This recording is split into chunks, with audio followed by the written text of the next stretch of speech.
Welcome, you're watching Head to Head. I'm Antonina Antosha with UATV. Today we're talking about the fashion and design trends. It is a well-known fact that fashion reflects the mood of each decade and surely showcases the gradual changes of societies.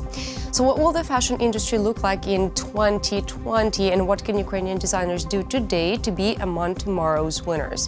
To answer these questions, we welcome to our studio today Giovanni Ottonello. He is an art director of the Istituto Europeo di Design. Hello and thank you for coming.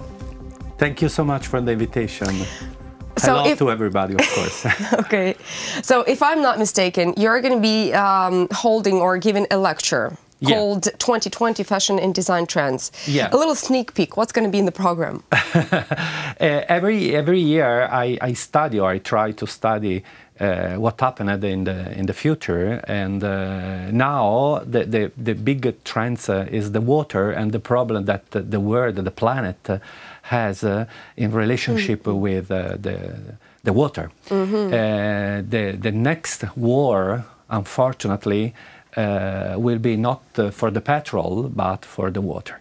And now, step by step, we arrive to teach or to want to create a sensibility around this great topic, like the respect for the water, and not only the sustainability about recycling and many other things, but the water is a really problem for the future of our problem, because we are millions of people leave the planet, and the water is the priority now and in the future. Okay, so how do you plan to raise awareness across the globe on the importance and the cruciality of having clean water on the planet? Yeah, the problem is that we have to build, to make really a consciousness about this problem, and every slice of the cake of the creativity can be something about that. For example, the fashion with communication, with advertising, with promotion, or the movie too, or the design or the architecture. Like, for example, I'm an architect, and the new architect can be exactly like this, with attention for the water, and I decide save the water. But myself, and every day I decide to use, or the shower, or when I wash my teeth, to respect or to have attention about that. And not only the government, but all the people that can have visibility in this world can do something about that every day, and in every occasion, like events or exhibition, or like this example in this moment. What does it take to make it in the fashion industry these days? We live a double problem, or double level. The first is the mass market has a big problem about the storage, and this one is exactly in connection with the sustainability. Many brands now they spend a lot of money to create exactly storage, to put inside tons and tons, millions of garments or products, and this is a problem. And the other, there are the luxury, and the trends, that direction is in luxury sportswear, and we have a particular attention for other target, not only a luxury word, but they try to open the target and to arrive to the millennials, or the Z generation, or the Y generation, the Z generation, and they want to arrive or to pick up the attention around this word. And the sportswear it's more interesting, no? For example, the sneakers.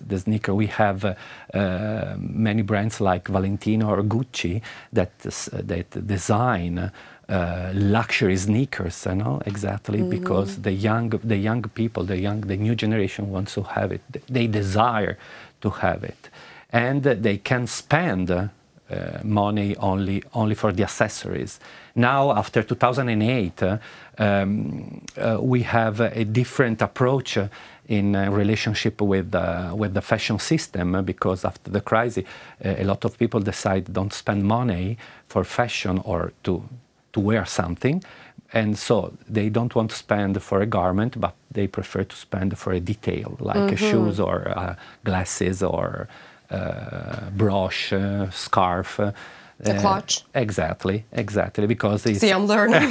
Yeah, because it's the details, no? You can have a simple dress, but if you have a details, this one is wow for someone, no? And this one is a trend now. Is a problem now that if you read the newspaper, the crisis is always around us. No, it's true. But it doesn't mean women don't have to be beautiful, or men for that matter. Or man? No, man. No, so it's only men. No, because the new goal is not another target, but now is the menswear is very important. Indeed, I travel a lot in this area, not only in Ukraine, but in Georgia, Kazakhstan, and many other, Bulgaria. In November, I was in Romania, and it's curious because they don't have attention for the menswear, no? And the answer is, but the men here in our country, they don't like to wear something. Okay, but they don't walk naked, no? And the fashion, I think that is the first goal of fashion, in my opinion, is that it's important to teach something, no?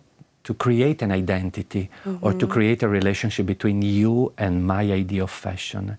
Why not a man can buy a leather jacket or eco-leather jacket, or a pair of jeans, no? It's curious, no? But they concentrate all the goal with women's wear. It's curious. In that matter, what would you say about Ukrainian men? Because women, we all know, they're famous all over the world.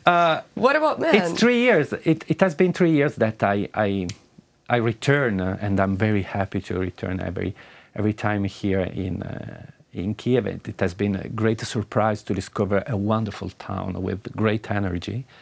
And it's curious because when you travel, at the end you discover that around the country, not in this case, but in general, there is a sort of stereotypic idea about this country. Exactly, I was in Saudi Arabia to redesign the abaya, and many friends say, oh, come on, don't go there, pay attention. But it's a wonderful country, the same, with problem, of course, who exactly other country, no? And when I arrived here 3 years ago, and I met Irina Danielevskaya, is a wonderful creator about the world of fashion in Ukraine. And the surprise it has been that there were attention for menswear. And I met many brands, and it's nice because there is many connection with, or many point of common with the Italian man, for example. Yeah. In the south of Italy, there is common point in common. Yeah, it's nice. And let's talk about Istituto Europeo di Design. What's the methodology of teaching in this establishment? The ID, Istituto Europeo di Design, behind there is a long story, 52 years. And it's incredible that after 52 years, the method behind is very interesting. Now, exactly like 50 years ago. It's important, the method, because behind the method there is a connection between a student, a company, and a professional. Inside of our school, we don't have teachers, but we have professionals that suspend their activity to arrive in our school and to teach what happens now, 2018. We don't have a teacher that they create a bags or a chair 20 years ago. Because to design now is totally different than 20 years ago. And we wanted to have exactly a connection with the contemporary system. And now we work, because it's not easy. We have 11 sites, 7 in Italy, 2 in Spain, and 2 in Brazil. It's not easy to create this network. It's a challenge, but at the end, it's an adventure every day. But at the end, the students are very happy, because when they finish the bachelor or the master, they enter inside of the world of the job, the world of work, with a lot of skills, because during the course they learn exactly the relationship between the boss or style office or a lab, exactly like the job. What requirements does a candidate for becoming a student at Istituto Europeo di Design have to We have meet? a strong selection, of course, because it's important for us, because at the end we have a student that they study in our school, and they are the first testimonials for ID. So there is a strong selection about the language, because we have Spanish language, Italian, and English and Portuguese. And the second is an attitude. Depends, of course, because we have a bachelor 3-year courses and we have a master. And so the selection is different. But we want to have students with curiosity, passion. They are able to use the hand. Our school is very famous because you learn, and the same moment you do. Learning by doing. This one is very important quote for us.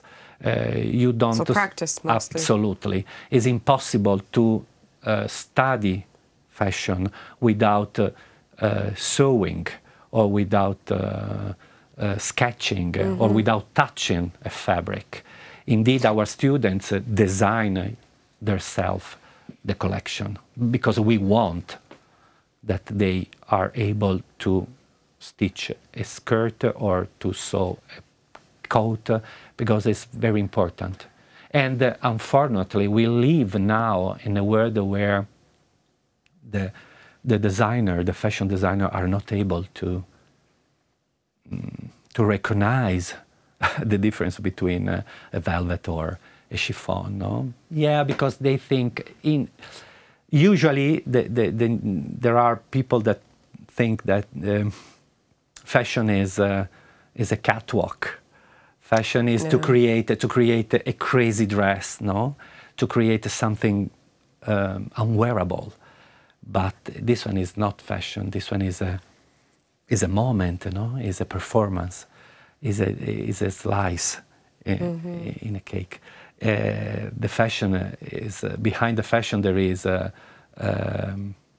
suffering. There is tons of hours to stitch, to create, to select fabric, to teach or to create a dialect or contamination with other words. It's not only I walk around and I show my collection. No? This one is, and we work exactly to create, to make something like that. Did you have any students from Ukraine? Yeah, we have. After a selection, exactly. Of course.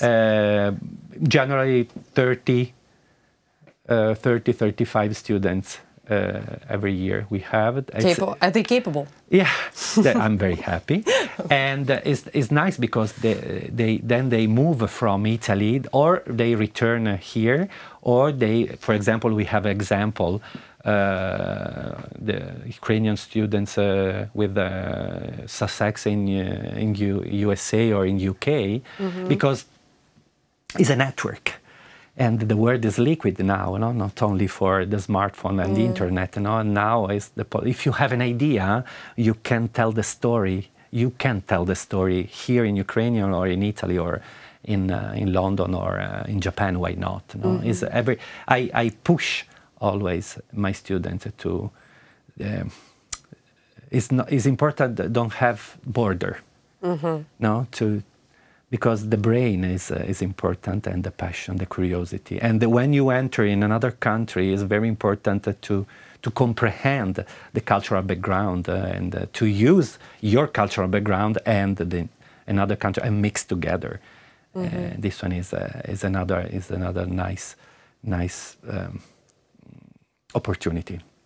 Overall, how would you evaluate the fashion market in Ukraine these days? Is it developing? Is it changing its direction? What's happening? The problem,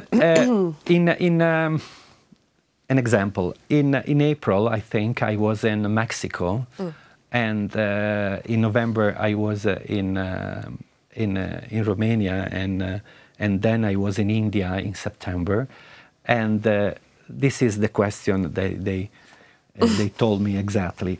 The problem in general is a balance between marketing and communication. Because you can design an incredible collection, wonderful collection with new idea, new vision, everything, but without communication. Not in your country, but something for someone that live in another country. This one is the goal at the end. Because the problem, exactly like the Made in Italy, immediately you recognize an Italian chair or an Italian dress. But why? It's not only because there is a Made in Italy. The peculiarities of the design. Now there is a mood, a feeling, the hair, the cut of when you touch the fabric, no. And in other part of the world, the problem is the ethnic approach or identity, no. Your fashion is Mexican ethnic color, or your embroidery remember the rest of your traditional dress. And I think that the problem in general is that they don't want to overcome the identity. And this one is because a man or woman that they live in Paris or they live in Sweden, they wear an Ukrainian designer without idea behind that there is a ethnic or something, but because I love the identity and the story behind this brand. Because when you wear an Italian brand, you don't wear Michelangelo or Leonardo, no? It's a story, it's a mix of the story. It's a balance between many things, not only a specific part of the Italian idea that you can have. This one is. Thank you so much for coming. You're welcome. This was such an interesting conversation for me as well. That was Giovanni Ottonello. He is an art director of the Istituto Europeo di Design. Thank you so much for watching. Stay tuned with UATV for more.